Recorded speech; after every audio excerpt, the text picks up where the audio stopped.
أعوذ بالله من الشيطان الرجيم بسم الله الرحمن الرحيم يومئذ لا تنفع الشفاعة إلا من أذن له الرحمن ورضي له قولا صدقت يا رب العالمين.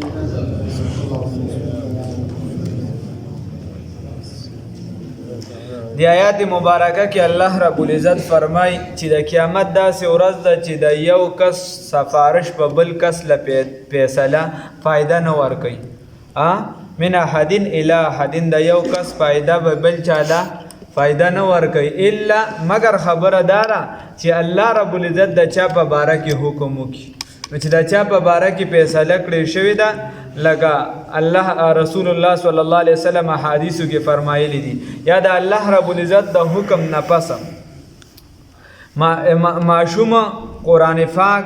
یا چې دی قرآن پاک سره چې د چا ډېر تعلق وي اگر که ګناهګار وي، لږ رمضان شریف چې کوم دی یا حاجیان چې کوم دی یا عمرې څوک ډېرې کوي یا حافظ قرآن شو یا شهید شو یا عالم وي د قرآن و سنت یا شفاعت کبرا د نبی کریم صلی الله علیه وسلم، دغه به کیدلی شي چې الله رب العزت اجازت کله عام شي. یومئذ بدا ورځ باندې لا تنفع الشفاعة، فایده به نشي ورکولی سفارش الا مگر من د هغه چا اذنه چې حکم وکړي شي له الرحمن، هغه ته د رحمان د ذات جانبه، ورضی له قولا، او راضي شوي وي او راضي شوي وي دغه الله رب العزت قولا په وینا د ده باندې، او راضي به وي دغه الله رب العزت په وینا د ده باندې. نو دا قول د لا اله الا الله دی چې الله رب العزت چې ایمان راوړي او لا اله الا الله محمد رسول الله صلی الله علیه وسلم یا دا وخت د هر پیغمبر کلمې ویلي وي، نو الله دې په دې قول باندې راضي دي، بهانه ورته کوي. یعلم پوهیږي ما په هغه څه باندې بین ایدیهم چې مخکې د دوی دي، د خلکو یا د فرشتو وړاندې چې څه دي الله په دې پوهه دي، وما خلفهم، او هغه چې رستو د دوی دي، ولا یحیطون، احاطه نشي کولی دا هلک به په دغه ذات باندې علما، د سببه د علم له جهته پای د یو کس وي ما سره ډېر علم شي، زه د الله رب العزت د ذات احاطه کوم دی احاطه نشي کولی. الله رب العزت وایي وعنت الوجوه، او عاجز بشي مهونه للحي د هغه ذات دپاره چې ژوندی دی، القیوم چې قایم دی. خبره داسې ده چې په هغه ورځ باندې به د خلکو د مخونه دا ښکته وي هغه ذات ته چې هغه قایم دی او ژوندی دی. یوه معنا یا عاجز شو سرونه ښکته کړو خلکو کم ذات ته چې هغه ژوندی دی او قایم دی همیشه وو دی بیا به وي، او هغه ذات ته سرونه ښکته کړه سجده وکړه او نورو خلکو ظلم وکړي سجده ونه کړله. وقد خاب، او یقینا نامراد شو تاوانیان شو من هغه څوک حمل ظلمه چې اوچته کړه ظلم لره. اوس بل ومن یعمل، هغه څوک چې عمل وکړي من الصالحات د نیکۍ نه وهو مؤمن، او حالدار چې دی مؤمن وي، فلا یخافو، نو بس دی به نه یریږي ظلما د ظلم نه، ولا حتما، او نه د کموالي نه. نو که یو کس کې ایمان وي پیشو قدرله پی ورکي اوبه ورکي په هغې هم ورته خدای بخښنه کوي، او که یو کس کې ایمان نه وي دا ټول پاکستان هم چا لاسې بېسه ورکي نو خدای ورته بخښنه نه کوي. کذالک وکذالک هم دکه شان، دا څنګه هم چې بیان کړو هم دکه شان انزلناه نازل کړي دي منګه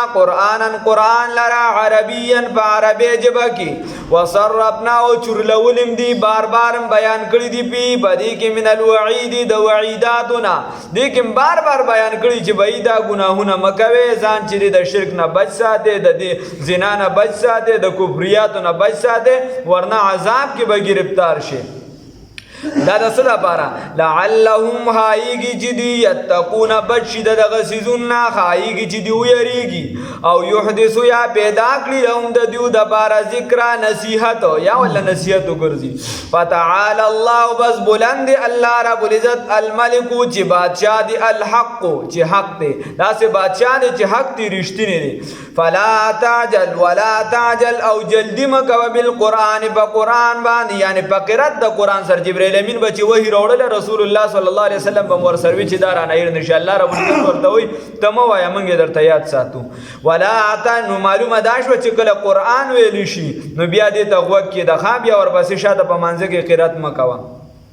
ولا تعجل اسم چې چپم کله قرت بیا بم قرت نه کې ولا تعجل او جلدی مکو بالقران په قرت د قران باندې من قبل مخک د دینه ای مخک د عینا یقدا چې پوره شي لایکتا د وحی وقل او یا رب ای رب زدنی علما زیاد کی مال را علم در رب نه سوال د سکوا د علم دا نه دی ویل الله چې د مال سوال کوا د دې سوال کوا د سوال کوا د علم سوال کوا الله رب العزت علم نافع را نصیب کی ولقد عهدنا یقینا من وعده غستوا الى ادم د سیدنا آدم علیه السلام نو وعده د سشوا چې دغه بوټي ته بنه نږدې کیږي اقوال پکې مختلف دي یا د غنم یا د یو سبل سره ته به چې د غنم خو بوټي الته خو ونه راغلی دا نو ممکنه ده چې په جنت کې ونه وي او دلته چې بوټي وي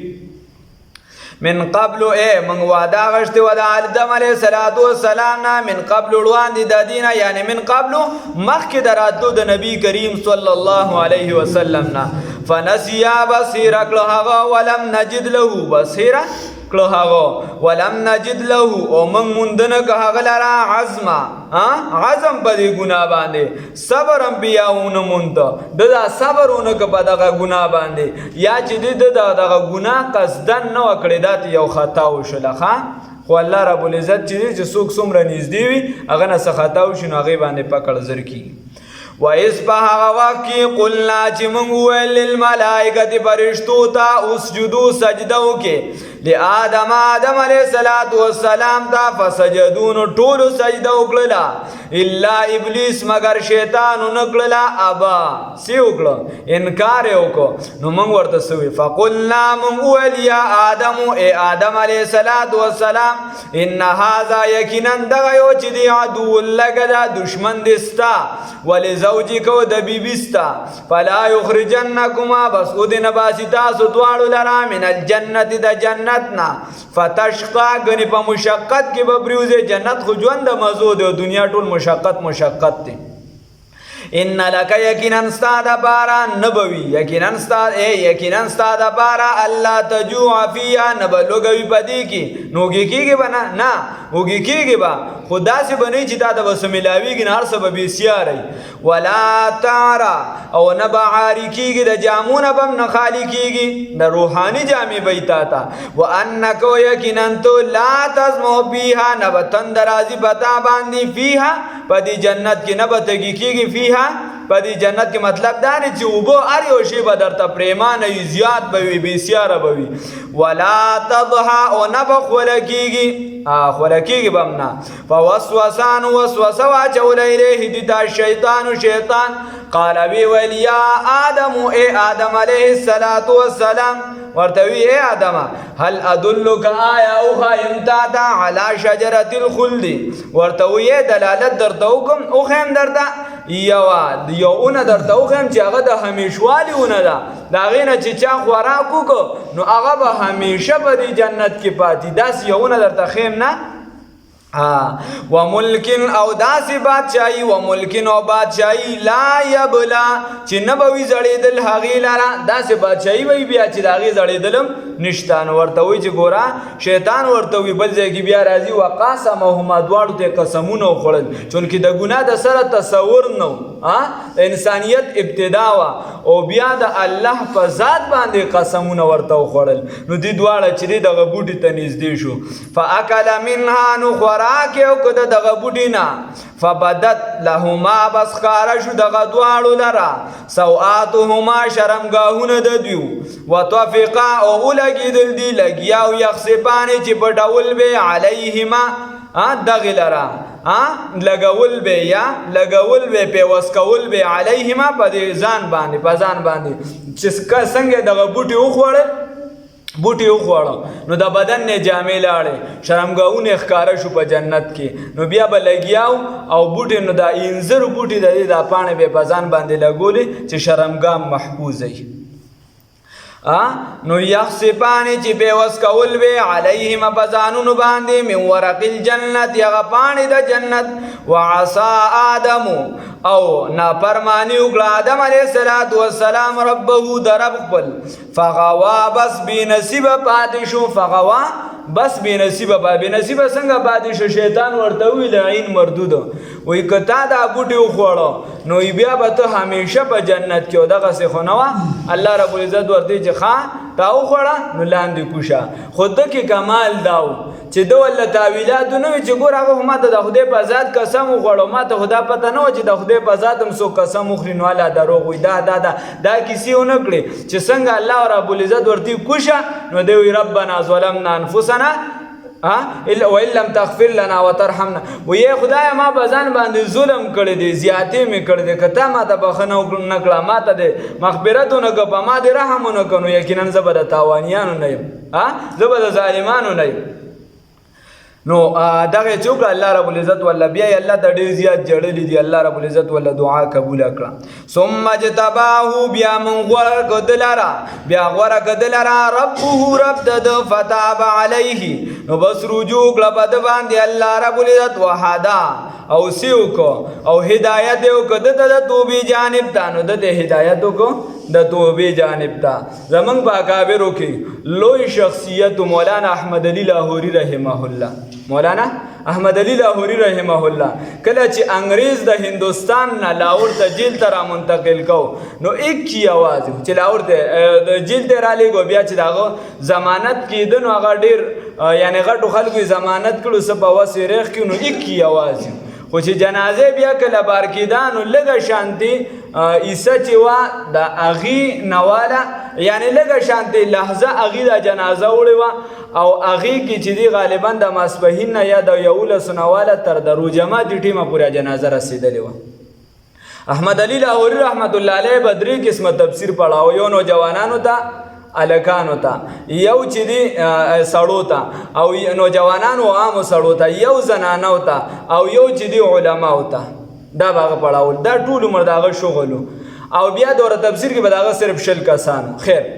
هغه چې کله هغه دا وصیت چې زه په کوم عرض باندې وفات شم په هغه عرض به هم درس قرآن نه پرېږدي درس قرآن به په اسپکال کې صرف 2 چوټیانې یو وړوکي اختر یو غټ اختر بس دا 2 چوټیانې نور به چوټي نه هغه چې کله وفات شو نو زوی او مولانا عبید الله انور رحمه الله الحمدلله مونږ تلو دواړه یو ځای 2-3 شخصیات دي ټول یو ځای خښتي غټ خلک دي نو هغه راغی جمعات ته د پلار جنازه پرته و ډومبې قرآن پاک راواغشته درس قرآن کو نو اتفاق سره دا آیات لګېدلو کل نفس ذائقة الموت په دې باندې څنګه تفسیر شروع کړو نو د سترګو نه اوښکې روانې شو خو درس یې پرې نه ښود دلته درس وکړو بیا لار د پلار جنازه اوچته کړله نو الله رب العزت ترې استقامت راکړي الله دې راله توفیق راکړي